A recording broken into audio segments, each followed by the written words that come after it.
요나는 하나님을 향한 풍성한 지식을 가지고 있었죠. 오래 참으시고 인자가 풍성하시고 한 번 말씀하신 것은 변개치 않으시고 창조주시고, 요나는 하나님에 대하여 많은 지식을 가지고 있었습니다. 그러나 요나에게 없는 것은 하나님의 마음이었어요. 하나님이 아끼는 니느웨 성 사람들을 요나는 아끼지 않았습니다. 요나는 지식은 있었지만 하나님의 마음이 없었던 거죠. 유대인들도 얼마나 율법에 능숙했습니까? 그들은 율법을 달달달 외우는 사람들이었어요. 많은 지식은 있었지만 그들은 하나님의 마음이 없었어요. 마태복음 12장, 그것이 그들의 문제였습니다. 마태복음 12장 7절.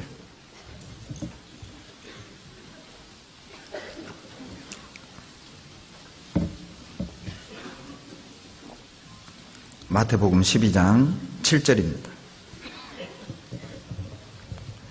같이 읽겠습니다. 나는 자비를 원하고 제사를 원치 아니하노라 하신 뜻을 너희가 알았다면 무지한 자를 죄로 정치 아니하였으리라. 안식일에 밀밭 사이로 가실 때 제자들이 시장하여 이삭을 잘라먹는 내용이거든요. 2절에 바리새인들이 그걸 봤어요. 이 바리새인들은 율법에 기록되어 있는 안식에 관한 규례를 제대로 꿰고 있었던 사람들이고, 그리고 세부적으로 항목을 정한 장로들의 유전도 다 꿰고 있었던 사람입니다. 안식일에는 몇 킬로그램 이상은 들어서는 안 되는지, 몇 킬로미터 이상은 가서는 안 되는지, 그런 세부적인 규례까지도 그들은 유전으로 만들어놨어요. 바리새인들, 유대인들은 율법에 대해서 제대로 알고 있었습니다. 그러나 그들이 몰랐던 것이 있었는데, 왜 주님이 그렇게 말씀했는지의 의도를 그들은 알지 못했어요. 왜 안식일 규례를 주었는지, 왜 하나님이 그런 율법을 줬는지, 하나님이 뭘 원하시고 무엇을 얻기 위하여 뭘 의도하시고 그렇게 얘기했는지를 그들은 전혀 생각하지 않았던 거예요. 그냥 단어 그 내용만, 이게 뭐라고 먹지 말라 하지 않았냐고, 왜 먹지 말라 했는가의 의도를 그들은 이해하지 못했어요. 이게 이단들이죠. 오늘날 등장하는 이단들의 문제가 바로 그것입니다. 왜 그렇게 말씀했는가의 의도는 그들은 중요하지 않습니다. 이단들에게 중요한 건 문자적으로 이렇게 돼 있다고, 그리고 억지 해석을 하게 되는 것이죠. 그래서 이단이 나오는 것입니다. 유대인들의 문제가 그거였어요. 자기들의 기준으로 판단한 것이죠. 내가 알기로는 이렇게 해야 되는데 왜 저렇게 하냐. 우리도 신앙생활 할 때 그렇게 될 겁니다. 주님의 마음을 모르면, 주님의 마음을 헤아리지 않는다면, 주님의 마음을 갖지 않으면 내가 아는 지식으로 형제자매를 정죄하고 판단하는 거예요. 왜 저렇게 하냐? 왜 저 자매는 저러냐? 왜 저 형제는, 왜 저 자매는 저러냐? 그렇게 정죄하고 판단하게 될 것입니다. 자기 기준으로. 주님의 마음을 알지 못하면, 주님을 알수록 우리는 더 적극적으로 헌신하게 될 거예요. 우리는 주님을 알수록, 주님의 마음을 알수록 우리는 더 적극적으로 주님 가까이에 나아가게 될 겁니다. 마태복음 26장 보시죠.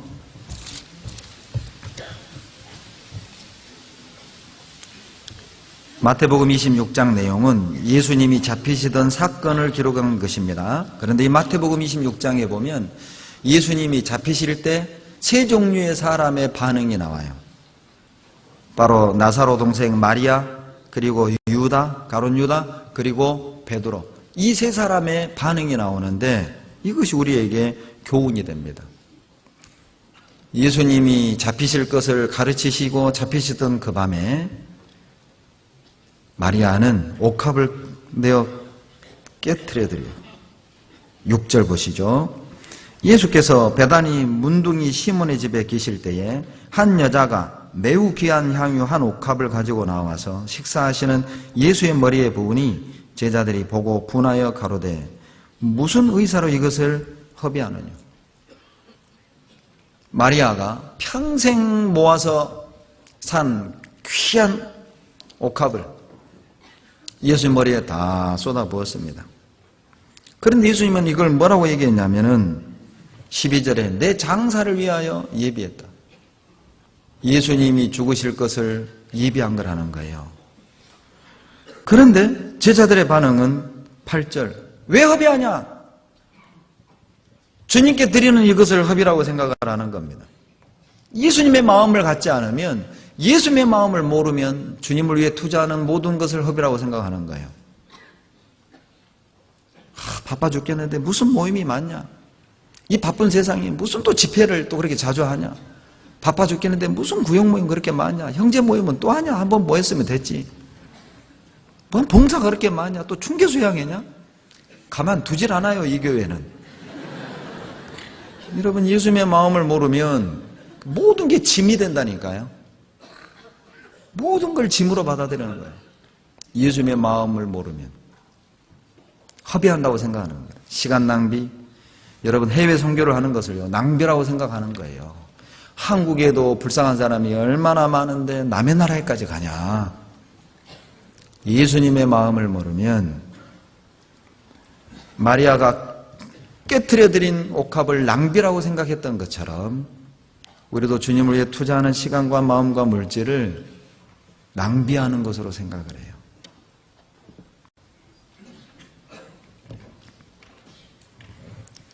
마리아는 가장 귀한 걸 내어드렸습니다. 그러나 가룟 유다는요, 가장 귀한 분을 팔아버렸어요. 놀랍지 않습니까? 똑같은 주님의 가르침을 듣고 마리아는 가장 귀한 걸 내어드리는가 하면 유다는 가장 귀한 분을 은 30에 팔았습니다. 유다는 은 30에 팔았지만 우리는요, 이성의 예수님을 팔고 술 한잔의 예수님을 팔고 낚시의 예수님을 팔고 골프의 예수님을 팔고 그러지 않아요? 내가 배우고 싶은 그 무엇인가에 예수님을 팔고 우리의 마음을 빼앗아가는 것, 그게 파는 겁니다. 유다는 예수님께 마음을 드리는 게 아니라 은 30의 마음을 줬잖아요. 그게 예수 판 겁니다. 나는 어디에 마음을 드리는 겁니까? 그게 예수를 파는 것이죠. 그리고 베드로는요, 멀찍이 쫓았어요. 마리아는 가장 귀한 것을 내어드렸고 베드로는요, 가장 귀한 분으로부터 멀찍이 쫓았어요. 26장 58절 보시죠.